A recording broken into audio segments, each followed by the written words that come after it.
तर आज त्यातला यम मधला भाग आहे असत्य.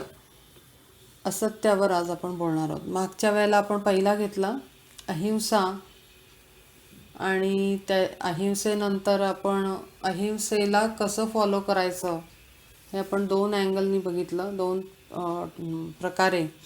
आणि आजपासून आपण दोन सेशन करणार आहोत असत्य आणि सत्य ह्याच्यावर. तर ॲक्च्युली पतंजली योगसूत्रामध्ये अहिंसा आणि सत्य असं आहे, दुसरं आहे. पण मी पहिले असत्याला घेणार आहे आणि मग सत्याला समजलं पाहिजे. कारण आपल्याला असत्य म्हणजे काय हे नक्की नाही कळलं तर सत्य म्हणजे नक्की काय आहे आणि कसं फॉलो करायचं हे कळणार नाही. म्हणून आपण पहिले आज आज असत्य ह्या नियमाला साधकांनी कसं घ्यायचं आहे ते पाहणार आहोत. तर जनरली आपल्याला हे माहिती असतं की असत्य म्हणजे खोटे बोलणे. तर आपल्याला लहानपणापासनं आपण भारतामध्ये, हिंदुस्थानमध्ये राहतो आहोत. आपल्याला हे नॅचरली संस्कार आपल्याला घरातनं, मोठ्यांकडनं, ज्येष्ठांकडनं आपल्याला मिळतात की असत्य भाषण करायचं नाही, खोटं बोलायचं नाही. आणि मग लहानपणी त्याच्यासाठी आपल्याला पनिशमेंट मिळते. आपल्याला पॅरेंट्स, आई वडील आपल्याला डिसिप्लिन शिकवताना हे आपल्याला कडकपणे पाळलं जातं की आपलं मूल खोटं तर बोलत नाही आहे, खोटं गोष्टी सांगत तर नाही आहे, स्वतःचं काम व्हावं म्हणून काही खोटं वाक्य किंवा दुसऱ्याला काही इन्फॉर्मेशन खोटी तर देत नाही ना, अशी काळजी आपण भारतामध्ये सगळे आई वडील घेतात आणि घरातले ज्येष्ठ लोक घेतात लहान मुलांच्या बाबतीत. पण आता हे त्यांना घडवण्याचं फार मोठं कार्य आपण एकीकडे करत असतो आणि म्हणून हे सगळं आपल्याकडनं होत असतं. तेव्हा आपण फार फोकस्ड असतो की, कारण तो एक प्रकारे आपला प्रेस्टीज इश्यू आहे, आपलं चाइल्ड. कारण मूल जे असतं हे प्रतीक आहे. आई वडील कसे आहेत रिप्रेझेंट करतं ते आई वडिलांना. आणि मुलांकडे बघितलं की पॅरेंट कसे असतील हे लक्षात येतं. आणि काय टाईप्सचे, काय विचारांचे, किती शिक्षण झालेले, हे मुलांकडे बघितलं की आईवडिलांचं प्रतीक काय आहे ते कळतं आपल्याला. तर म्हणून लहान मुलांच्या सवयींवर आणि त्यांच्या जडणघडणीवर आपण मोठे फार लक्ष देतो आणि ते आवश्यक आहे. पण आपण मोठे झाल्यानंतर या गोष्टींना किती पाहतो ह्याला कोण बघणार हा प्रश्न आहे.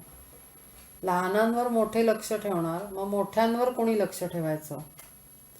तर मोठ्यांवर त्यांच्या गुरूंनी लक्ष ठेवायचं असं आहे. तर ते गुरु जेव्हा आपल्याला मार्गदर्शन करायला लागतात तेव्हा आपल्याला, म्हणजे हे आता सामान्य पद्धतीनं नाही आपण कारण एक पाथ, म्हणजे स्पिरिच्युअल पाथवर आपण वॉक सुरू केलेला आहे. तर प्रॉपर गायडन्स आणि त्याच्याप्रमाणे जसं आपण कॉलेजमध्ये जातो, मग आपण काय असंच टंगळमंगळ करत आज गेलो परवा नाही असं नाही आहे तिथे. आज जे काय वाटलं तर केलं, नाही तर नाही केलं असं नाही आहे. कॉलेज म्हणजे तुम्ही डिग्री घेताय, तुम्ही पर्टिक्युलर पाथला चालायला सुरुवात केली आहे आणि ते कम्प्लिशन करूनच तुम्ही बाहेर येता. आणि मग आपण सांगतो की बाबा मी हे अमुक अमुक प्राप्त केलेलं आहे, ह्याचं सर्टिफिकेशन आहे माझ्याकडे, किंवा हे इतके वर्ष मी हे अमुक काम केलं किंवा शिकलो.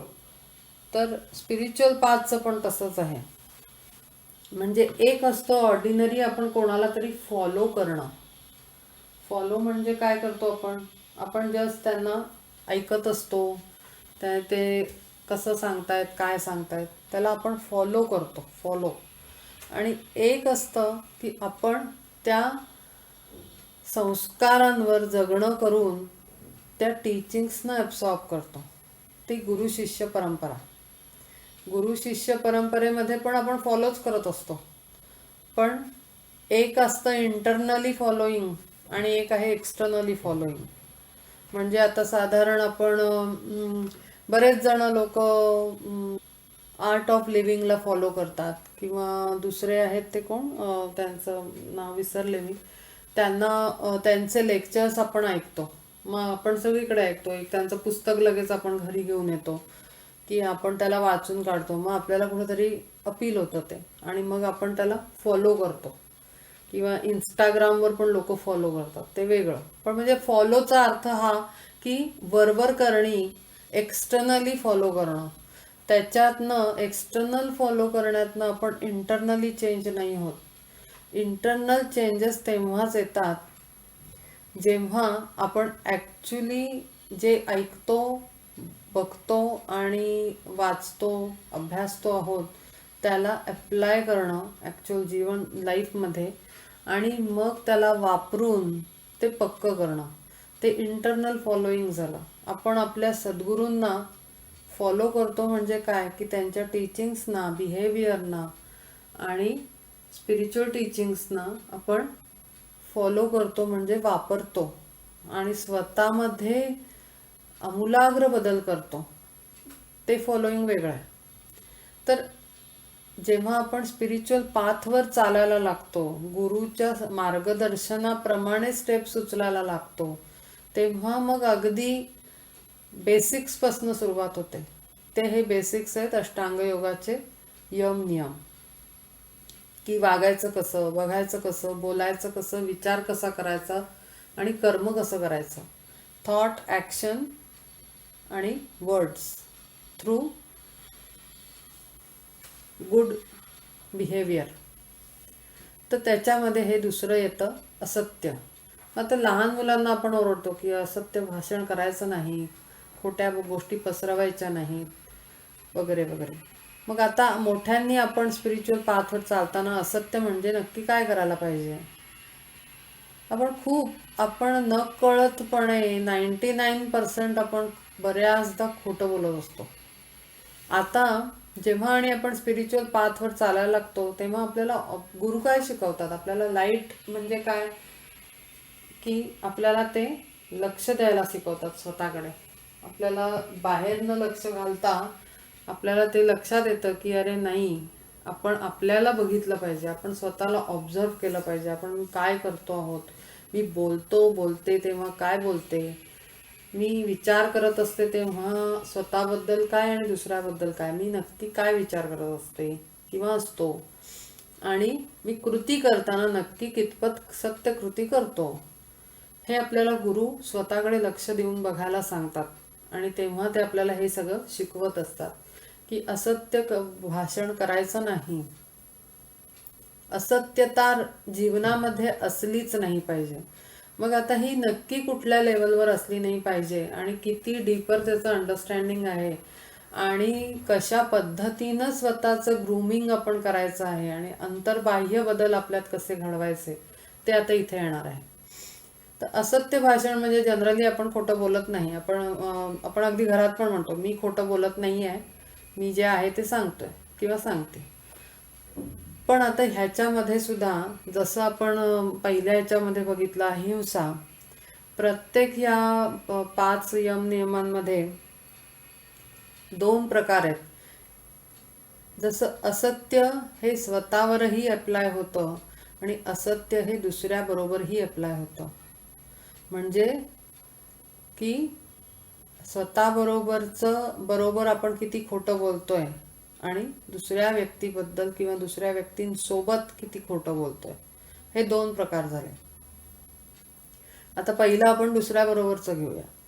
तर दुसऱ्याबद्दल आपण किती खोटं बोलतोय, तर दुसऱ्याबद्दल चुकीची माहिती देणं किंवा माहीत नसतानाही अंदाज ठोकणं की असं असावं किंवा असं काहीतरी असेल, किंवा अमुक व्यक्तीनं विचार केलेला आहे किंवा केला असेल किंवा केलेला दिसतोय किंवा केला होता, ह्याला काही प्रूफ नाही आहे आपल्याकडे की हे घटना अशीच घडलेली आहे, आणि त्याच्यामध्ये आपल्याला काही कानावर असं आलेलं नाही की हां मी बाबा डोळ्यांनी माझ्या पाहिलंय, माझ्या कानांनी मी ऐकलंय. आपला तो अंदाज असतो. तर तो अंदाज म्हणजे असत्य आहे, कारण त्याला काही आधार नाही आहे. म्हणून कधीही कोणी काहीही सांगितलं तरी त्याच्यावर विश्वास ठेवला नाही पाहिजे. जोपर्यंत आपण कानांनी ऐकत नाही, डोळ्यांनी बघत नाही, आणि आपल्यासमोर घटना घडत नाही, आपल्याला त्याच्या मागची पार्श्वभूमी माहिती नाही, तोपर्यंत आपण कुठल्याही गोष्टीला कन्सिडर करायचं नाही आणि फायनल कन्क्लुजनला जायचं नाही. कारण जर ते गेलं तर ते असत्यपणाचं लक्षण आहे. तर म्हणून आपल्याला माहिती नसेल तर ती इन्फॉर्मेशन छाती ठोकपणे सांगू नये.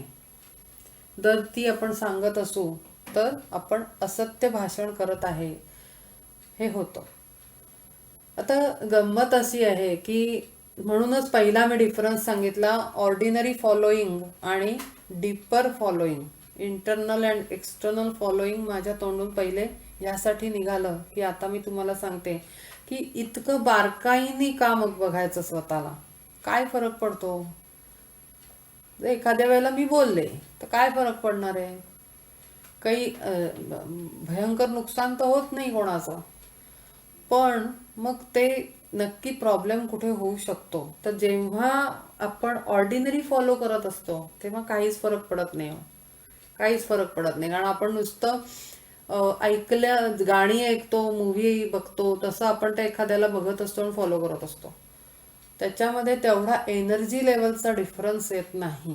पण जेव्हा आपण गुरुला फॉलो करतो किंवा गुरुच्या टीचिंग्सना ॲब्सॉर्ब ॲसिम्युलेट करतो, ॲसिम्युलेट म्हणजे आपल्या शरीरामध्ये ढालून घेणं, आपण पूर्ण आपले ते संस्कार, प्रत्येक गुरुचं वाक्य आणि वाक्य आपण उचलणं, त्याचा सही अर्थ लावणं, हे सही अर्थ लावणं हे सुद्धा येतं असत्य आणि सत्य या नियमामध्ये. तर इथे ना एनर्जी लेवलवर फरक पडतो आपल्यामध्ये. जेव्हा आपण सद्गुरू नाव आहे त्यांचं, जग्गी वासुदेव वासुदेवच होते. तर त्यांना बरेच जण फॉलो करतात. तर म्हणजे अशा गुरूंना आपण फॉलो करणं. आणि आता त्यांचंच आपण एक्झाम्पल म्हणजे आता घेऊया की ठीक आहे, आपण त्यांचं पुस्तक एखाद्यांचं वाचतो, आपण त्यांना फॉलो करतो, पण ॲक्च्युली त्यांचं जिथे आश्रम आहे तिथे जाऊन जर आपण त्यांचे डिसिपल बनलो तर आपल्यासाठी नियम लागतील आणि मग ते नियम आपल्याला कडक पालन करावं लागेल. आणि तिथे जरा पण हे चालणार नाही. कारण तिथे एनर्जी लेवलवर फरक पडतो. जेव्हा आपण गुरुला फॉलो करतो आणि गुरुच्या ह्याच्या अंडर ऑब्झर्वेशन आपली ग्रोथ सुरू होते, तर ती कशी एनर्जी लेवलवर चेंजेस येतात? तर मी नेहमी सांगते की स्थूल आणि सूक्ष्म. तर स्थूल आणि सूक्ष्म जरा आता थोडं मी एक्सप्लेन करून सांगते की स्थूल बरेच दिवस आपण ऐकतोय की स्थूल सूक्ष्म स्थूल सूक्ष्म म्हणजे नक्की काय आहे बाबा? तर आपल्या शरीराकडनं, फिजिकल बॉडीकडनं होणाऱ्या सगळ्या ॲक्शन, आपण अन्न खातो, सगळं होतं ते स्थूल मध्ये होतं, मॅटरमध्ये होतं. आणि जसं जसं वर जातं, एनर्जी लेवल वर जाते किंवा डेव्हलपमेंट लेवल वर सरकते, तेव्हा ती सूक्ष्मतेची लाईन सुरू होते तिथे. आणि मग त्या सूक्ष्माकडे आपल्या गोष्टी चेंज होतात. आपल्या एनर्जी लेवलवर त्याचा फरक पडतो. म्हणजे आपण जरा साधना जर आपण मेडिटेशन करत असाल तर आपल्याला कधी कधी व्हायब्रेशन्स जाणवतात किंवा समोरच्याच्या मनात काय चाललंय चेहरा बघितला तर कळतं. किंवा कधी कधी काही लोकांना आवाज येतात, काही लोकांना ऐकू येतं वेगळं वेगळं काहीतरी, किंवा दूरच्या गोष्टींचं आधीच कळतं. तर म्हणजे ह्याच्यावर काही हुरळून जायची काही बात नाही आहे. दिस इज व्हेरी बेसिक थिंग्स. पण ह्याचं मी एक एक्झाम्पल देते की अशा पद्धतीमध्ये होणं म्हणजे सूक्ष्मतेकडे आपला प्रवास सुरू झाला, एवढी फक्त एक गाईडलाईन आपण त्यातनं घ्यायची. तर अशा पद्धतीनं आपण सूक्ष्मामध्ये आपली एनर्जीमध्ये चेंजेस येतात. आणि म्हणून सटल एनर्जीमध्ये, तर ते सटलर लेवलवर आपण जेव्हा खोटं बोलतो ना, जरा जरी बोललं तर त्याचे परिणाम फार वाईट होतात. म्हणजे भयंकररित्या त्याचं रिझल्ट्स बघायला मिळतात सटलर लेवलवर, एनर्जी लेवलवर. ग्रॉस म्हणजे आपल्या स्थूल ह्याच्यावरनं काहीच फरक पडत नाही. म्हणजे अगदी आपण उठता बसता खोटं बोललं तरी काही नाही फरक पडत. पण when you start to follow your guru's teachings, that time it make big difference. की खूप जास्त, म्हणजे तुम्ही कार्मिकली तिथे फसून जाता की तुमच्याकडनं गलत कर्म होतं आणि म्हणून तुमच्याबरोबर लोक तसंच वागतात किंवा ते सेम तुम्हाला फेस करावं लागतं. म्हणजे इतकं हँड इन हँड लगेच रिटर्न होतं. ते म्हणून होतं कारण तुम्ही ऑलरेडी ती लक्ष्मण रेषा क्रॉस करून, चुका करण्याची लक्ष्मण रेषा आपण क्रॉस केलेली आहे आणि आपण त्या टेरिटरीमध्ये जाऊन गुरुच्या पोचलेलो आहोत आणि म्हणून आपल्याला नियम कडक पालन करावं लागतं. तिथे जरा पण हायवे चालत नाही. बाकी आत्ता आपण ऑर्डिनरी नुसतं ऐकणारे असतात, श्रोते म्हणून आपण जेव्हा करत असतो, ऐकत असतो अनेक लोकांना, त्याच्यामध्ये आपल्याला काही फरक पडत नाही. तर आता त्यामुळे आपण जे यम नियम घेतोय हा आता श्रोत्यांचा, इथे असलेले 12 श्रोते आहेत, 11 श्रोते मला सोडून, तर 11 जे लिसनर्स आहेत आत्ता इथे आपल्या मीटिंगमध्ये, souls, divine souls, you are souls.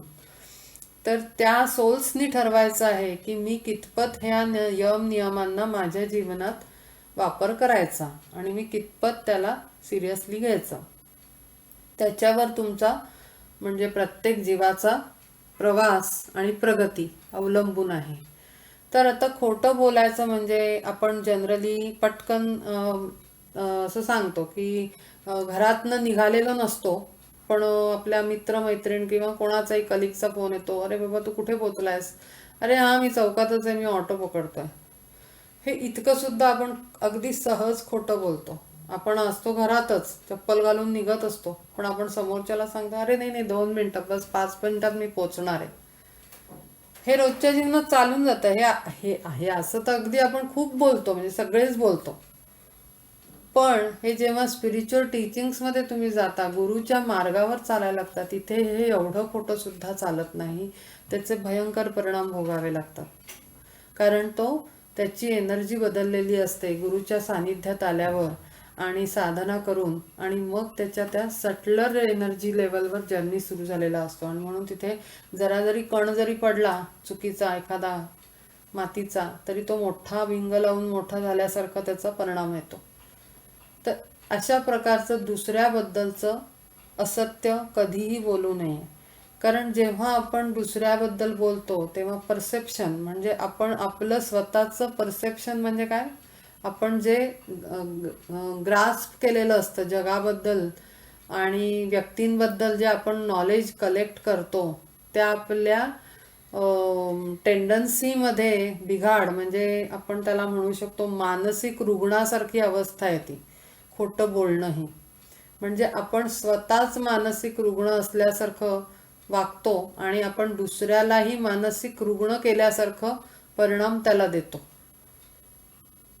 म्हणजे काय की मी जेव्हा एखाद्याबद्दल खोटं बोलेन, तुमच्यातल्याच एखाद्या व्यक्तीला आपल्या ग्रुपमधल्या तिसऱ्या व्यक्तीबद्दल मी जेव्हा सांगेन, तेव्हा मी त्या समोरच्या ज्याला मी सांगतेय त्या व्यक्तीचं परसेप्शनमध्ये सुद्धा गडबड करून राहिले. म्हणजे मी एला जेवढं ओळखते त्याच्याबद्दल मी जे बीला सांगत असेन, तर तो बी पण आपल्या स्वतःच्या मनात ए व्यक्तीबद्दल चुकीचा समज करून घेईल आणि त्याचं परसेप्शन गडबडून जाईल त्या ए नावाच्या व्यक्तीबद्दल. हे आपण करतो बॅड कर्मा, आणि कार्मिकली आपल्याला ते रिटर्न होतं. आणि म्हणून अंदाजपंचे काहीही ठोकायचं नाही. जेव्हा आपण स्पिरिच्युअल पाथवर असतो, तिथे पहिलं असत्य भाषणावर टीका केलेली आहे की असत्य भाषण करायचं नाही. आपण एवढं मायन्युटली लहान मुलांना नाही शिकवत, 1-2दा रागवतो, पण आपण एवढं ऑब्झर्व नाही करत आणि त्यांना करतो तेव्हा आपण स्वतःला नाही करत. त्याच्यानंतर खोटं बोलणं म्हणजे आणखीन कुठे आपण खोटं बोलतो की दुसऱ्याबद्दल एखादी माहिती देऊन टाकणं किंवा दुसऱ्याबद्दल अंदाज लावणं किंवा दुसरा असं करेल असं इमॅजिन करणं, हे सगळं खोट्यामध्ये येतं. कधीही चुकीची इन्फॉर्मेशन द्यायची नाही, कधीही दुसऱ्याबद्दल चुकीचा विचार करायचा नाही. म्हणजे by word, by thought and by action चुकीचं सांगायला जायचं नाही, चुकीचं कर्म करायचं नाही. म्हणजे प्रत्येक गोष्ट या 3 गोष्टीतनं ऑब्झर्व केली पाहिजे. की मी दुसऱ्याबद्दल विचार कसे करतो आहे, मी दुसऱ्याबद्दल शब्द कसे वापरतो आहे, आणि मी दुसऱ्याबद्दल कृती काय करत आहे. म्हणजेच काय की मी आता समजा इथे बसलेली आहे आणि आपल्यातल्याच कोणाबद्दल तरी मी इथे बसून विचार करायचा की हा माणूस, परवा मला वाटतं असं काहीतरी उदाहरण दिलं होतं मी मध्ये एकदा, की अमुक व्यक्ती माझा विचार करते आहे आणि अमुक व्यक्तीनं माझ्याबद्दल असं केलं असेल किंवा काहीही, असं आपण अंदाज लावणं. पण ती व्यक्ती तिथे त्याच्या व्यापामध्ये बिझी आहे किंवा काय आहे. तर हे असत्य कृती आहे. ही अननोईंगली आपण करतो.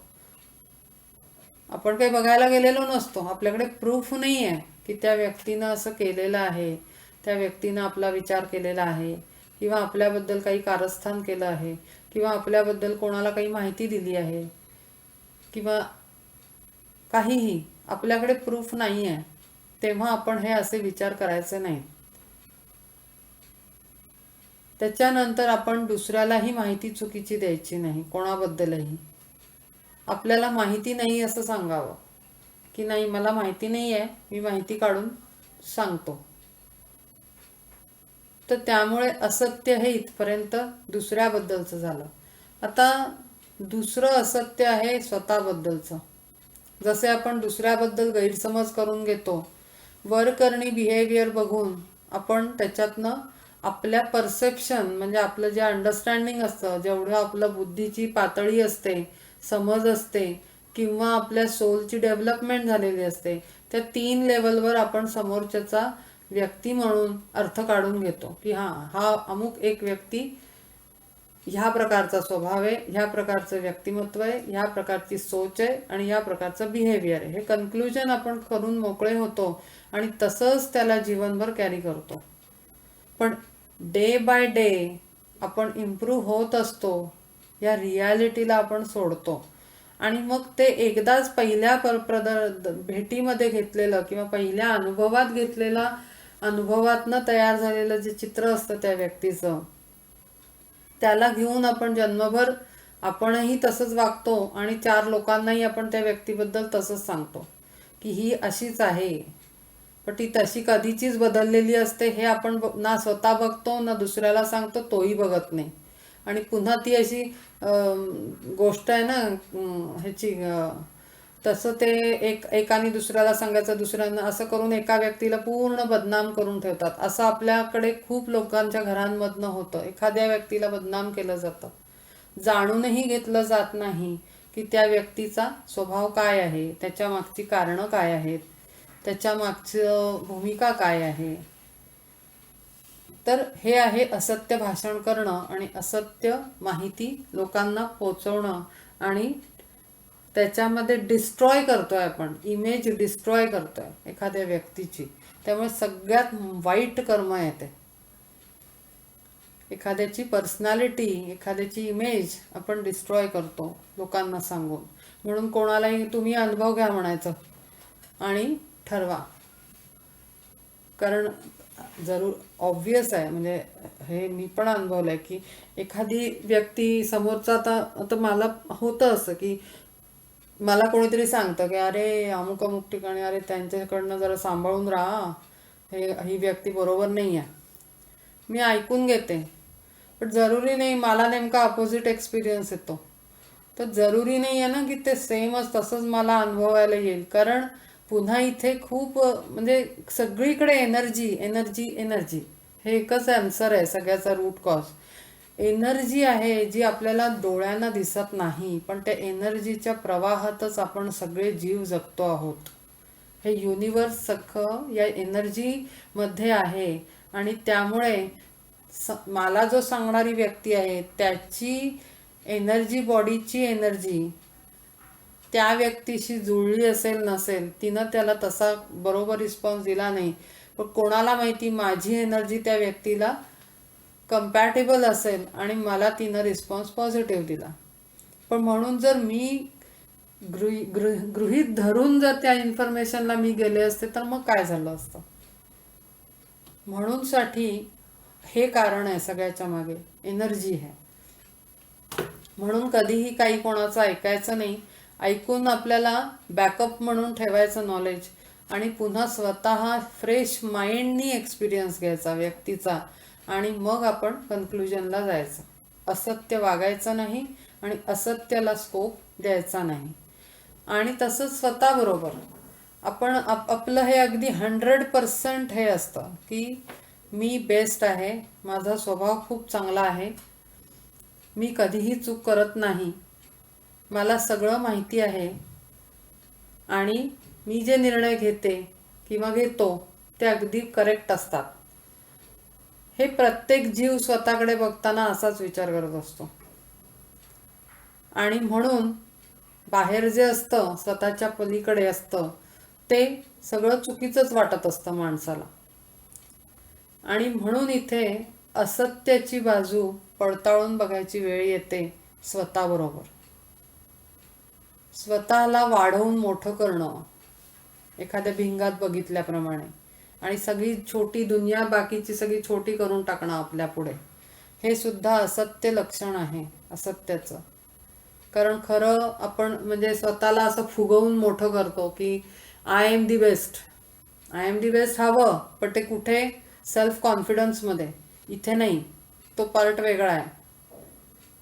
Self esteem, good self esteem म्हणजे स्वतःच्या मधला काय म्हणतो आपण हे कॉन्फिडन्स जाऊ नये म्हणून आपण सांगतो की असा विचार कर आय एम दी बेस्ट, म्हणजे तुला कॉन्फिडन्स येईल, चूक होणार नाही, घाबरायला होणार नाही.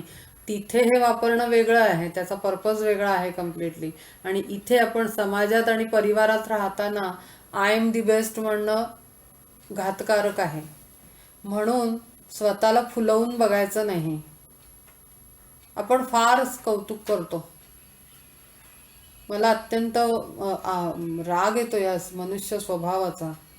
मी नेहमी विचार करत आले या गोष्टीवर. आपण आपल्याला आरशात बघून पाहत का नाही, ठेवत का नाही समोर स्वतःलाच, की मी बोलते, विचार करते, करतोय हे ठीक आहे की नाही. आपल्याला असं का वाटत राहतं मी जे करते ते सही आहे सगळं, असं का वाटतं माणसाला? कारण स्वतःला मोठं करून बघण्याची ती जन्मता सवय झालेली असते. कधी होते जेव्हा सायकोलॉजीमध्ये 4-5 इयर्सचं चाइल्ड होतं तेव्हा त्याला आय इंट्रोड्यूस होतो, इगो, त्याच्यातला इगो डेव्हलप होतो. तेव्हा त्याला मग तो डिफरन्स कळतो, अरे मी आणि समोरचा वेगळे वेगळे आहे. मग मग माझं तुझं जिथून सुरू होतं तिथून ते इन्फ्लेशन सुरू होतं की मी असा मोठा मोठा मोठा, आणि मग तो कधी असा अवाढव्य होतो ते कळत नाही आपल्याला इंटरनली.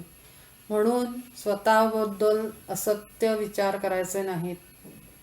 माझीही चूक होऊ शकते, मीही चुका करू शकतो आणि समोरच्याकडनं होतात तशा माझ्या चुकाही होतात. हा ॲक्सेप्टन्स, रियालिटीला स्वतःबद्दल ॲक्सेप्ट करणं अत्यंत कठीण आहे. सगळ्यात कठीण आहे, सगळ्यात जास्त. कारण आपण इतकं फुलवलेलं असतं स्वतःला की ते आपल्याला भयंकर कुठेतरी घेऊन जातं चुकीच्या मार्गावर. आपण ॲक्सेप्टच नाही करत की आपलंही कुठेतरी चुकलं आहे. आपण नेहमी बोट असं बाहेर दाखवा, आणि म्हणून मग ते मेसेजेस येतात ना की एक बोट दुसऱ्याकडे दाखवताना 4 बोटं स्वतःकडे, नुसतं मेसेजमध्ये असतं, ॲक्च्युली कोणी फॉलो नाही करत ह्याला.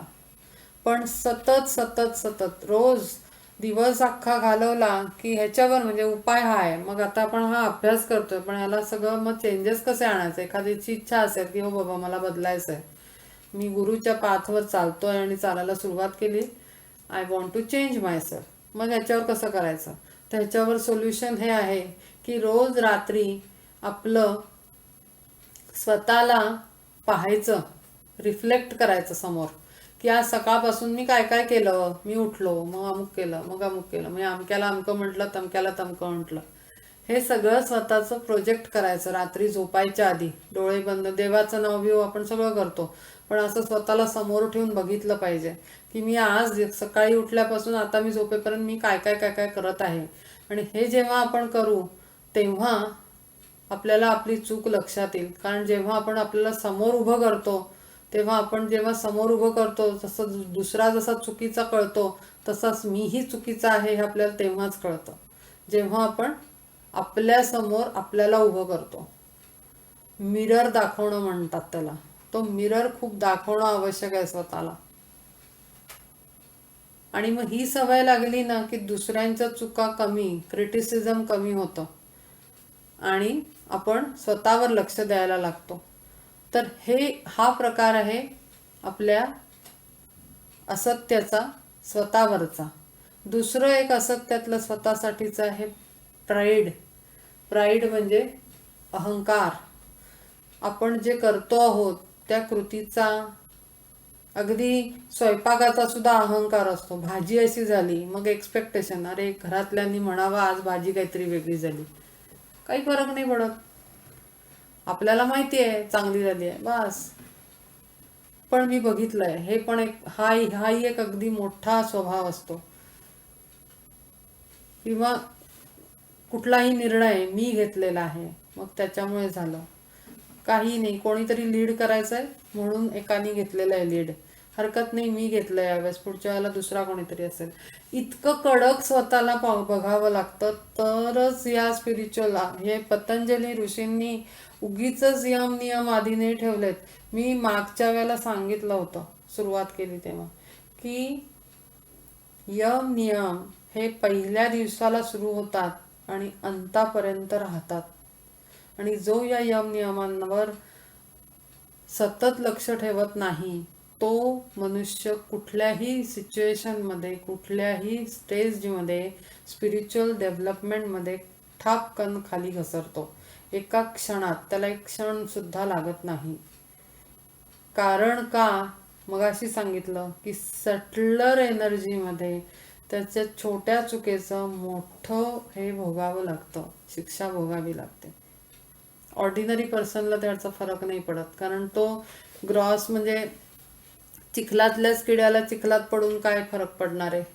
पण एखादा चांगला असतो त्याच्या अंगावर एवढासा हे डाग पडला की कसा आपण अगदी हे होतो, सगळी साडी खराब होते आपली, सगळा ड्रेस खराब होतो, सगळा ब्लेझर खराब होतो जर त्याच्यावर काही ड्रिंक्स आणलं तर, होतं की नाही. तसं आहे ते. जो चिखलात राहतो त्याच्या अंगावर आणखीन चिखल पडला तरी काहीच फरक पडत नाही. तशी ऑर्डिनरी माणसाची कंडिशन आहे. तो 1,00,000 खोटं बोलला काय, नाही तर 1 खोटं बोलला काय, काहीच फरक नाही पडत. पण जेव्हा आपण स्पिरिच्युअल पाथवर चालायला लागतो तेव्हा जरा जरी कणभर सरी आपण खोटं बोललो, दुसऱ्याला बोललो, स्वतःबद्दल बोललो, स्वतःबद्दल इमेज आपण मोठी करून सतत बघत राहिलो, मला जास्त कळतं, मला अमुक होतं, तर तिथे एक क्षणही लागणार नाही खाली यायला. म्हणजे मी जर आता इथे बसली आहे, मी जर म्हणलं चला हा पहा 10 जण माझं ऐकतायत, तर एक दिवस पण नाही लागणार आहे बंद व्हायला. कारण सतत लक्षात ठेवलं पाहिजे की हे कुठून तरी भलतीकडनं येत आहे, दुसरीकडनं येत आहे, हे इथूनची निर्मिती नाही आहे.